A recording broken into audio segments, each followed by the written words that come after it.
last year been for you? It's been extremely difficult. Trying to figure out what to do, what can I do even more to help and support the hostages and the families.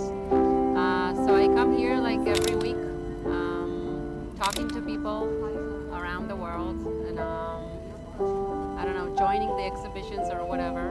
I do whatever I can to just, and I think that I don't want to be alone. That's why I come here, because everybody here feels the same way, a deep sorrow and sadness, and trying to like be hopeful and to bring the hostages back, which is the most important thing. We don't want war. We don't want anything. We just want our people back. This square was taken over by the families at the end of October, the families of the hostages and the missing. At that point, throughout October, there were many more people missing. We didn't know if they were hostages or not. The city of Tel Aviv donated, this is the Museum Plaza, it was a kind of a sculpture, a garden, a sculpture plaza. They donated the area to the families. As I say, this place is the beating heart of the civil engagement in Israel around everything related to the hostages and mostly in supporting of the hostage families.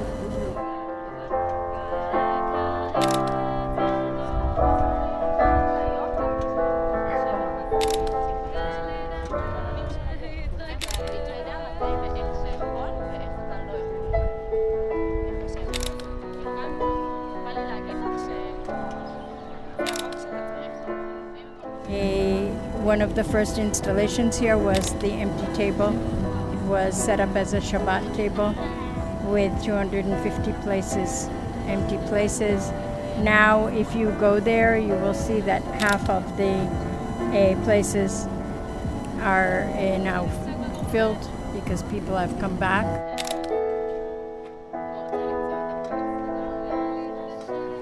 There are a lot of art installations here that change. Some are improvised one-day installations. There's a sculpture installation made of dried pita bread, which is all that many of the hostages get to eat. Their main installation here in the square is this tunnel simulation. It's very short, and nothing like the horrors of the tunnels in Gaza, but you get a feeling when you go inside with the sound effects that maybe you're in a tunnel in a war zone.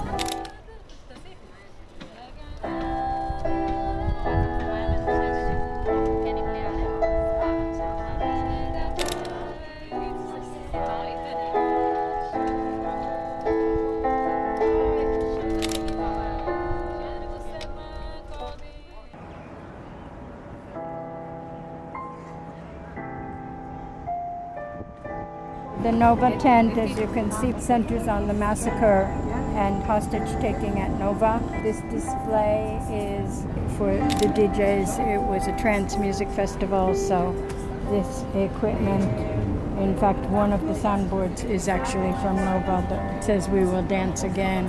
We only wanted to dance. And inside this tent, you have the photos of most of the 43 hostages who were taken at Nova. There were 3,500 people at Nova as far as we know. Of them, 500 were wounded but are alive. 365 were murdered on the day, murdered and butchered and violated, many of them, and many of them burned. 43 were taken hostage. 5 returned in November during the prisoner exchanges. 7 bodies were brought back between January and May. 4 people were rescued on June 8th. At the moment, we believe that there are 22 Nova hostages still inside Gaza. Of them, we understand that and hope that 16 are alive. We know that 6 are not alive.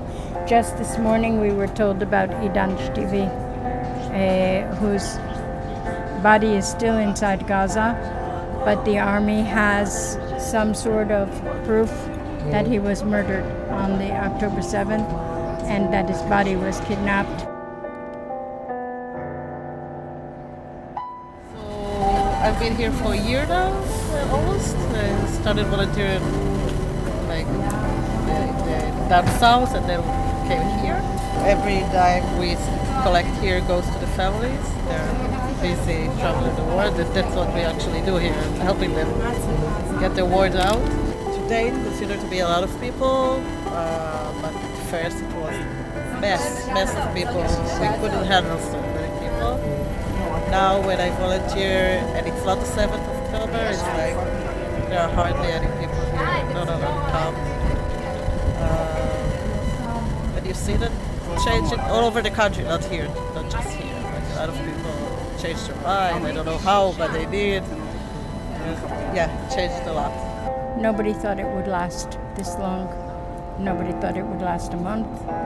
It just was inconceivable to us, everything that happened. At the beginning, it was extremely crowded.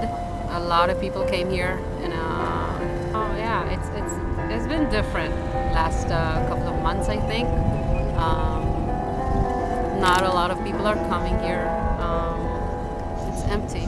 It's emptier than it was. Less and less people coming to here as time goes by. Today is not a representative day. Yesterday was not a representative day. And even on Saturdays, the presence is a bit lower than it used to be. But I think every person who comes here adds to this place, to this heart, and people just come and listen and cry together and listen to each other and tell their own stories. And for me, being here is the most important thing I can do in order to support the families of the hostages. It has changed our lives, for sure. Nothing is the same. And I don't know. Nothing like it was before. You live in a nightmare, and it's not ending. So I don't know what's going to happen, but I don't know. I'm not very hopeful. I mean, I am, but I'm not. It changes. But we got to stay strong.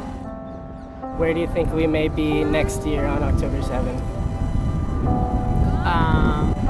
In Italy, maybe. Relocating. I really don't know. I don't even want to think about it because it has been a year. Nobody believed that this day will come, and still 101 hostages are still there. So I don't know, but I hope for a better future. I hope, we cannot start processing what happened because it's still happening. I have no idea. I'm 72. I made Aliyah when I was 18. I've been here 54 years, and I'm not naive. And yet, I, along with everybody I know in Israel, we are still shocked that this happened. We are shocked that it's not over. None of us could have imagined. Look at these faces. 101 people are inside Gaza, Israelis and not Israelis. Bipin Joshi, a Nepalese student who came here to learn agriculture and work and build a new life and save for his family. Innocent people, Bedouins. It's not just Jews, it's not just Israelis. It's a very, very strange reality where these hostages are languishing in Gazan tunnels and nobody's getting them out. We don't understand it. I think bringing the hostages is not a political, Stance. Yeah, it's not. It's a humanitarian crisis, and people are there. Actual civilians are there being held for a year now. So it's not political. It's something that we have to do. It is important so they won't feel forgotten. In response to the pre-recorded televised tribute planned by the Israeli government, the hostages' families crowdfunded a live ceremony of music and storytelling to offer an alternative to the grieving population largely disconnected with the motives of the state. 40,000 tickets were initially sold before the police intervened and limited the gathering to a capacity of 1,000. Despite the wartime safety restrictions, thousands showed up to Tel Aviv's Hayarkon Park to congregate outside the gates of the unsanctioned grassroots ceremony. Plain and simple, what brings you out here tonight? The memory, the pain, to honor the people who fell, the people who are still hostages, to call the government to free the hostages, to release them. Okay, today is the saddest day ever for everyone here. And it was very important for me to be here because I want to, because the family asked us to be here. And the government don't want us to be here. So that's why I'm here. It's important for me. I'm doing it almost every day and of course every week in the, with all the families. And it was a long day today. We had a memorial service for my daughter. She used to be a soldier, and her friend was killed in Nahal Oz. And that's it. Just a very sad day. Hopefully, the kidnap will be back soon, and our government will be out. So I came because the family asked people to come here. In spite of the police said that the ceremony is only for the families. So I come. I didn't intend on coming, but I saw a post of someone saying that this was canceled and there were no people allowed only after 8, and I came to support because I didn't want them to be alone. So I'm happy to see that it is happening as planned and that there are a lot of people outside and inside. This is in the YouTube now, all over Israel. In a community center, they show it, but it was important for me to come and take part here. To be supportive and to be around the dearest people inside.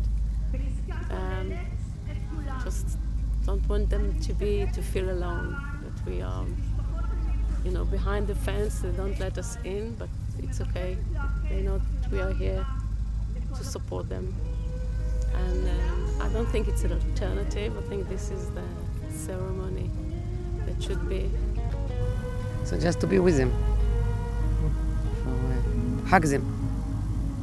It's not demonstration, it's just to be with them. It's the best to be with the people that suffer.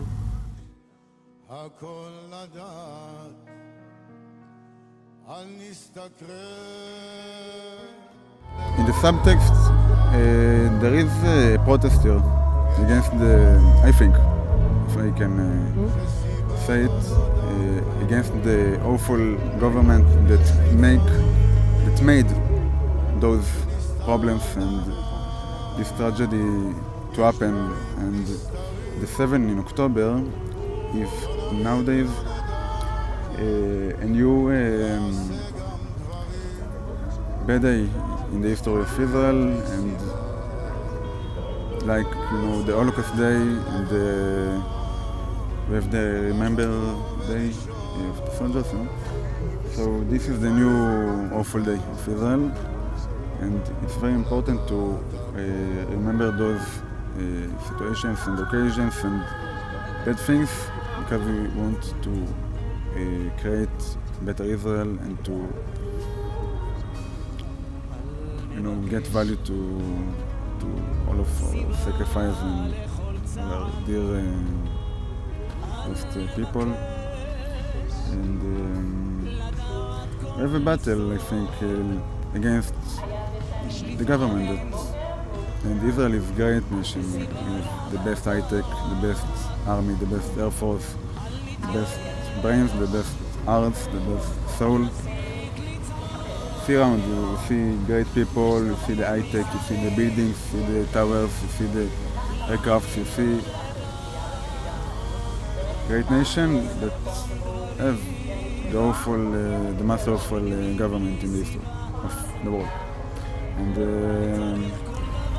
we have a sentence that represents the value in most of the stories. I can say it in Hebrew and try to say it in English. It's from the Winnie the Pooh, from פו הדוב. יש אנשים שאכפת להם ממש, אני חושב שזה נקרא אהבה, and in English I will try. There are people that cares a lot, I think that calls love. And I think that represents this situation, this very, very, very important occasion now. And we need to bring this sentence to life and bring our dear people to life.